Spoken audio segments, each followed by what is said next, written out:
I'm going to make this video tonight anyways. I'm very tired.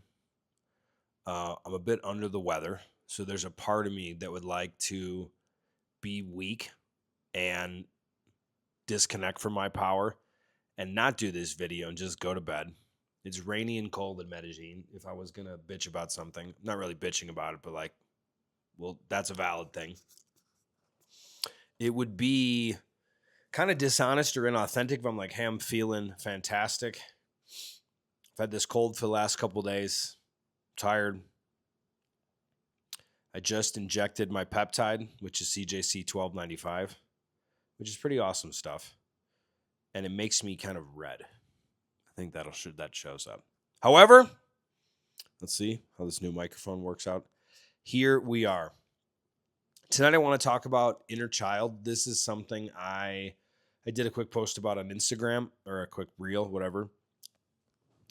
And it's something that I find other guys can have a bit of resistance to, or maybe they jump in too much and everything is about their wounded inner 5-year-old, and we can get too, maybe not heart-centered as men when we get into too much new age spirituality, but we can get too emotional and we can lose our power. We can lose our connection with our balls. Or we can go the other way, excuse me, and totally deny that there is an inner 5-year-old that lives inside of you. Ask me how I know. When I first heard this, my friend that I was aware of, my friend Jamie told me about this like 3 years ago, 4 years ago. And I think my response was something ignorant and arrogant and just like, women have inner children maybe. And I thought of my gay friend Rossman. It was kind of being funny, kind of being half serious. Rossman found it funny.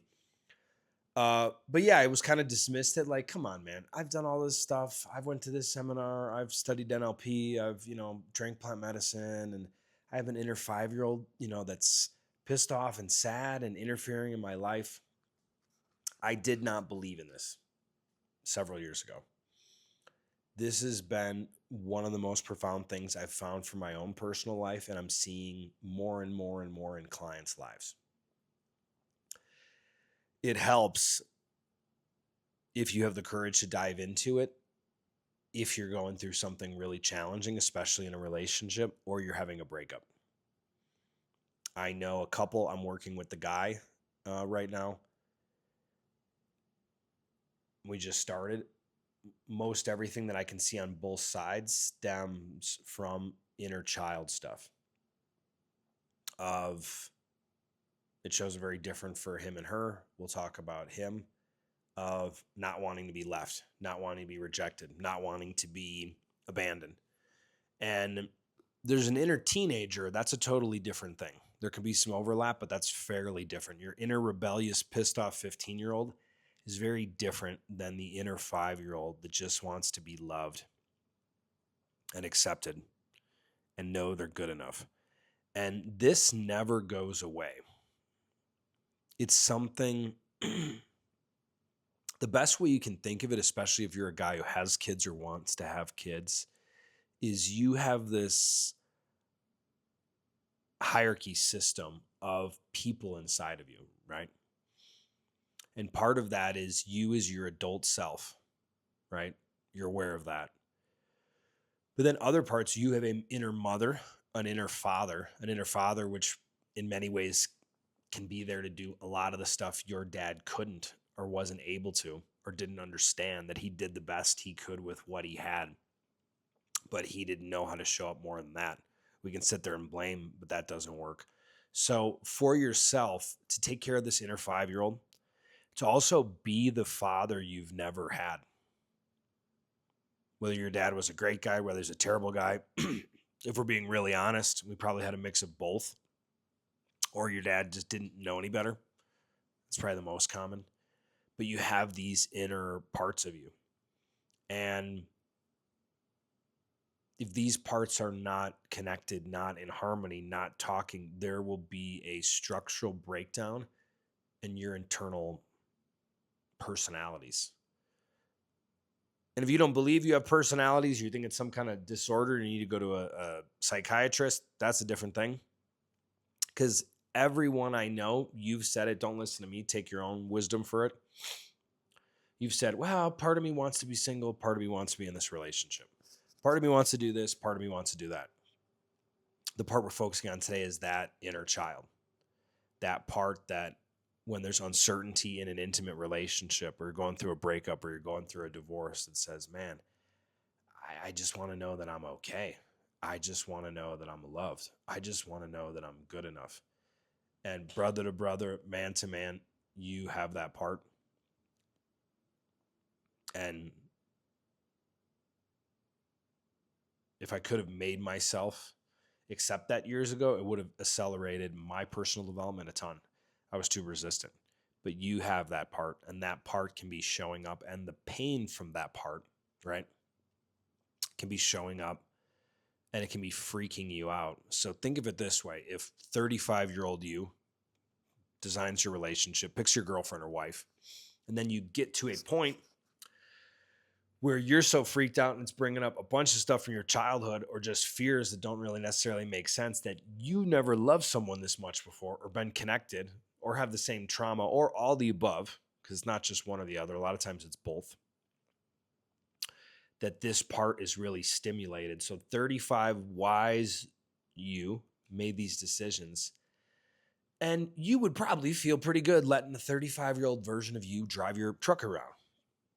However, now 5-year-old version of you is balancing your books, is driving your truck. And man, it can be really messy if we don't acknowledge it and start to actually talk to that part of us.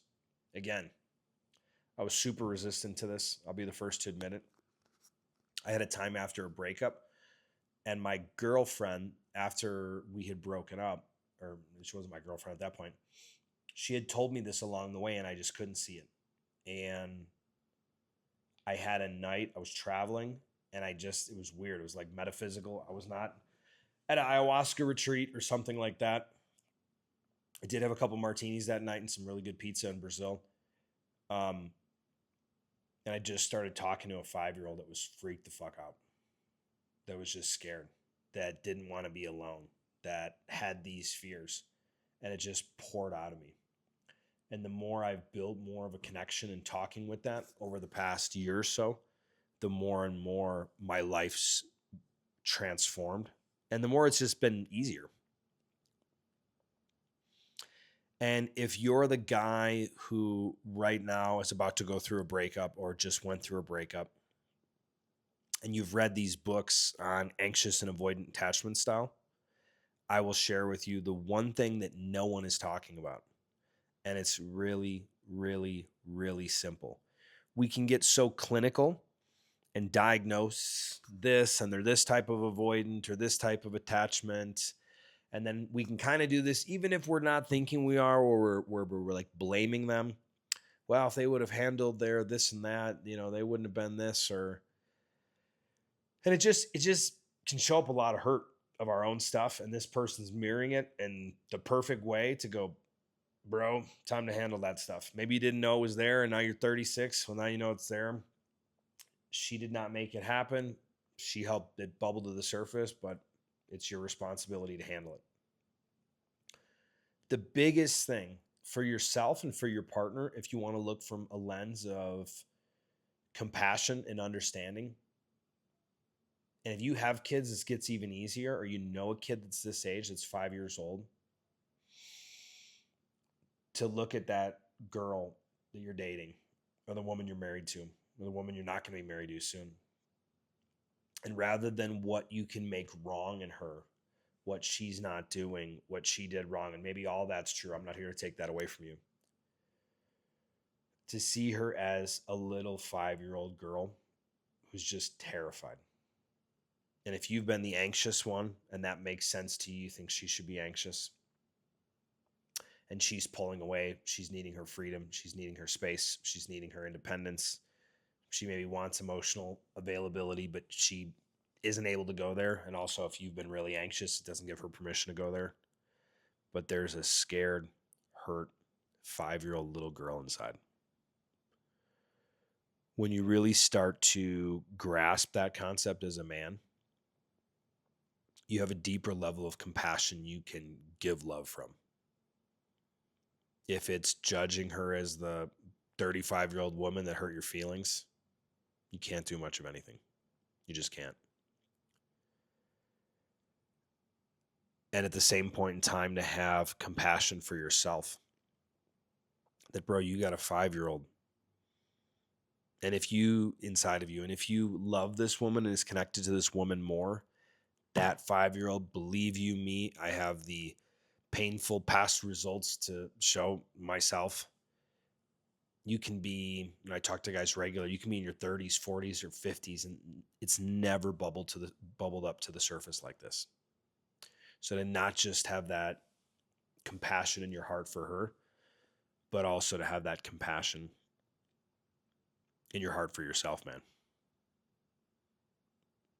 And whether you like it or not, whether it's comfortable or not, it's not your fault for what happened when you were a kid or what happened in this relationship. Maybe it is. Maybe you really messed something up and you really made a mistake.